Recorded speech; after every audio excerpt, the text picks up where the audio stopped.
Hi hello மக்களே, வணக்கம். நான் ஏஞ்சலின் லைஃப் ஸ்டைல் விலாக் பேசுகிறேன். இன்றைக்கி திருமண நாள், பிறந்த நாள் கொண்டாடுற உங்கள் அனைவருக்கும் என்னுடைய வாழ்த்துக்கள். ப்ரைஸ் தி லார்ட்.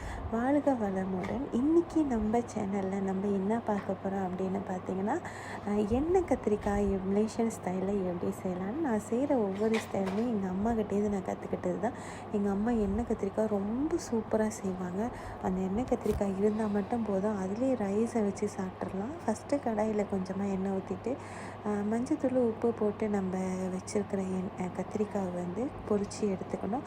அதுக்கப்புறமா கொஞ்சமாக எண்ணெய் ஊற்றிட்டு அந்த எண்ணெயில் வந்து இஞ்சி பூண்டு பட்டை மிளகா கடுகு தாளிப்பு இதை போட்டு நல்லா வதக்கி எடுத்துகிட்டு, அது வதங்கினதுக்கப்புறம் நம்ம ஃப்ரை பண்ணி வச்ச கத்திரிக்காவை அதோடு போட்டு கிண்டிட்டு, அதுக்கப்புறம் கொஞ்சமாக புளி தண்ணி கொஞ்சமாக தேங்காய் பால் ஊற்றி நல்லா கொதிக்க விட்டு தேவையான அளவு உப்பு போட்டு நல்லா கொதிக்க விட்டு எடுத்தால் ருசியான எண்ணெய் கத்திரிக்காய் இஸ் ரெடி. எண்ணெய் கத்திரிக்காய் வந்து ரசம், சாம்பார் அது கூட சாப்பிட்டா நல்லாயிருக்கும். அப்படி இல்லைன்னா வெறும் ரைஸ்லேயே போட்டு சாப்பிட்டாலே நல்லாயிருக்கும். இது கூட சைடிஷ்ஷாக வந்து மீன் சம்பாலா இல்லை மீன் பொரிச்ச மீனா அது வச்சு சாப்பிட்டா கூட டேஸ்ட்டு வேறு லெவலாக இருக்கும். நான் வந்து இன்றைக்கி இந்த எண்ணெய் கத்திரிக்காய் பண்ணிவிட்டு ஒயிட் ரைஸ், அப்புறமா வவ்வால் மீன் வந்து நான் பொரித்து வச்சுருந்தேன், அதோடு சேர்த்து தான் சாப்பிட போகிறேன்.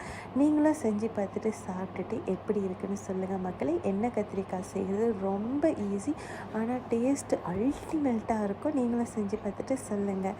அப்படியே என் சேனலை லைக் பண்ணி ஷேர் பண்ணி சப்ஸ்கிரைப் பண்ணிக்கோங்க. நன்றிகள்.